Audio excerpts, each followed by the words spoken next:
time you're going to lose. The real terror is back.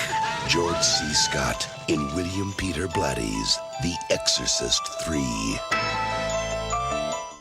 Welcome back, everybody, to Real Time for the Real Everyday Movie Fan. I am, of course, Josh Williams. Thank you so much for joining me here today, and welcome back to Real Time Rewind, where we have a look back at some, I guess you would call hidden gems that you may or may not have remembered, some from the classical days, some from more modern times, and I would say this one's a little more modern one.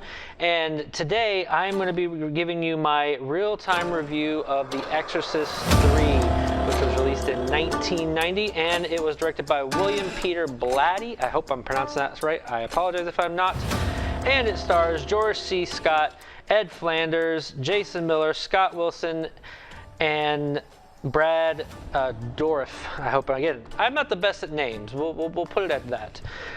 So this movie, this is of course the third installment of the Exorcist franchise. Exorcist, the first one, is probably easily one of the greatest, if not arguably the greatest horror film of all time. It was very much ahead of its time as far as storytelling, as far as some of the creative choices they did, practical effects, and so on and so forth. And this one, the reason it was brought to my attention to bring in, because I'm going to start off right at the bat. I wasn't a big fan of this one. I wasn't. Now, there were things I can appreciate, which is that I'm still going to call it a hidden gem, because it's for cinephiles. I think this is one you should still definitely check out, even though it'll be very hard for you to get through. This movie is almost 2 hours long, and it feels about 3. But for a cinephile and for people who love to get into film and learn the filmmaking industry, this is one definitely to check out. The reason I say that is one of the things I can highly commend or appreciate is a lot of the creative camera uses choices, a lot of the creative set pieces and set designs. I'm not going to get into the spoiler part until the end. I'll give some more descriptions then, but this is the non-spoiler portion, and I will get into spoiler review afterwards.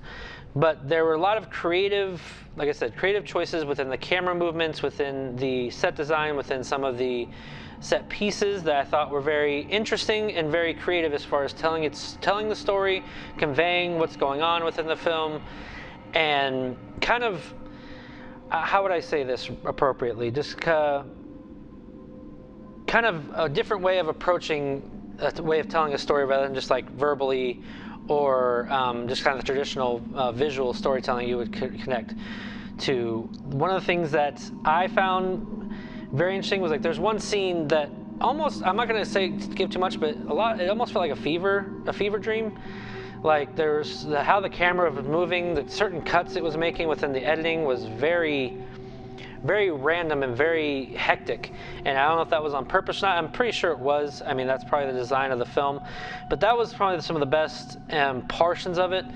And towards the end was definitely the best part. Now, the first hour, it's going to be hard to get through. I'm not going to lie. You're kind of going to be, I mean, if you've seen the first or second one, you kind of get maybe what's going on, but it's not till the end where you realize, oh, okay, that's what's happening now. Okay, I understand that a little bit more, what they're setting up, whatnot. But that first hour, you're kind of just left scratching your head, and you're kind of honestly bored. There's a lot of dialogue, a lot of stuff happening that you're just kind of not connecting to because of the previous two, especially the first one. And it isn't until you realize like who the antagonist is and what is actually going on, then you get a little more invested.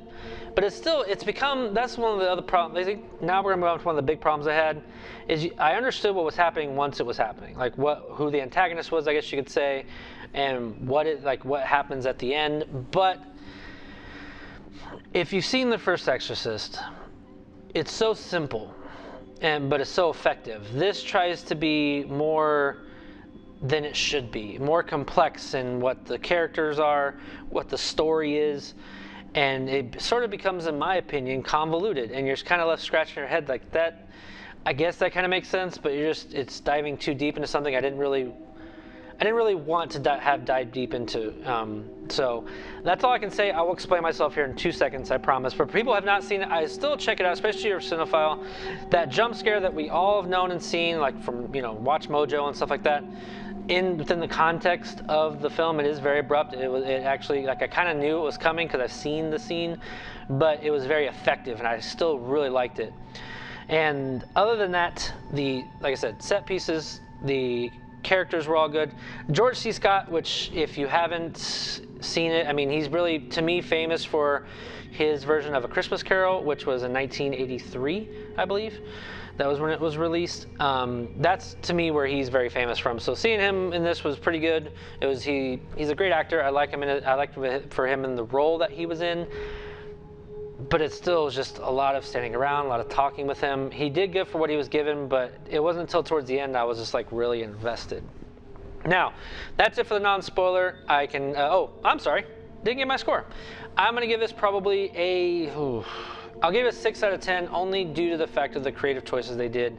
Taking a chance, taking a leap, and some of it really worked, some of it didn't, but it's the fact that they actually tried to do something different than what you've seen in this franchise. But also, I would say, possibly during this time frame in horror that they were trying some new things, it's kind of experimenting, that I can appreciate those attempts.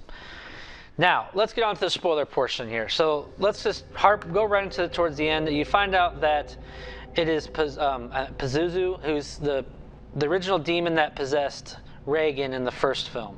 It ends up being like, it's Pazuzu, but there's also like it's his son, who is also the Gemini killer. There's a bunch of different things that go into it, and the people who are here now for this spoiler portion, you kind of know what I'm talking about. Like, it just gets really convoluted with something that was so simple and so effective in the first Exorcist. It was Pazuzu. It was a demon. It was a demon from hell, and it possessed a little girl. Simple, effective, something we can all get behind. But when they're trying to do a bunch of the, like, you incorporate a serial killer, you incorporate, Pazuzu into it with, it being with Gemini's, the Gemini killer's father, and all that stuff, it lost me, and how it possesses so many different people. I will say there was another jump scare in here that I didn't expect, because we all seen the one where the nurse is kind of walking with those really cool scissors. By the way, again, the set pieces, these things are really cool and creative. When there's an old lady there who's possessed by Pazuzu, and all of a sudden she tries to kill George C. Scott's character, Detective Kinderman. Sorry, I wanted to get that right. Tries to kill her family, tries to cut off the head. I think it's his daughter, which kind of shocked me that they were trying to go for that. Didn't happen, but it was close. And that part was, I didn't expect it, because it's just this old lady, and all of a sudden you realize it's who it is. It's the demon that's possessed her, and they just come out of nowhere. It was I like that part. It was really cool. The exorcism towards the end with the Gemini killer who's inside the cell, who's also, Pazuzu also is in him as well. It was very cool. I liked the visuals. It was too little too late for me. They did it at the last 10 minutes of the movie, where they really got into something that's the actual interesting part. Again, I understand when a movie can build up to something, but it took way too long for this, in my opinion, for this film to build up to what it was going to at the third act.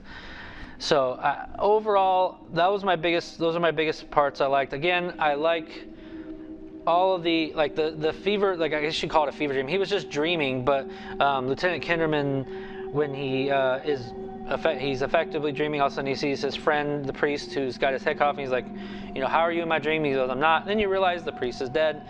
It was kind of it was almost like how I took it, because you see all the little kid that got killed and all this, and the other priests. I took it as if he died, because that to me was like heaven almost, because you see all the angels. Again, it's a very interesting concept to do, but if you're going to do that, that tells me that for a short period of time, he died. And I don't think that was what he was going for, but that's how I interpreted it. And I don't know if that's a good thing or, whatnot. So that part was I still liked the concept. It's still very interesting, and all the quick little cuts around it and everything. But those are probably the biggest things that I liked. The rest of it was rather boring. They did a lot of things that you don't see the heads, so you don't see really the bodies with the heads chopped off and all that stuff. I get there are certain things you can do where less is more, but with something like this, I think it would have kept it interesting. And again, this is all my opinion. People can definitely disagree with me. The only part I found last thing I found interesting, it wasn't even about the movie, is one of the things why this movie is so, I guess you can say, famous or known between some people, is because Jeffrey Dahmer talked about it quite a bit, like some of his inspirations. I guess you want to call it a twisted way of looking at it. He talked about it a lot after he was caught. That part was that's the part I really wanted to bring up, because it's in, when he brings it up, all of a sudden people may have that question, do movies influence serial killers and whatnot? Who knows? But it's the fact that it's brought into that conversation is why I wanted to bring it up. But overall, it could have been an hour and a half, and actually probably would have been better. They could have cut down the first and second half a lot more. Probably the third act would have been more effective. It's just by the time the third act got there, I was invested there, but I was already kind of a little checked out.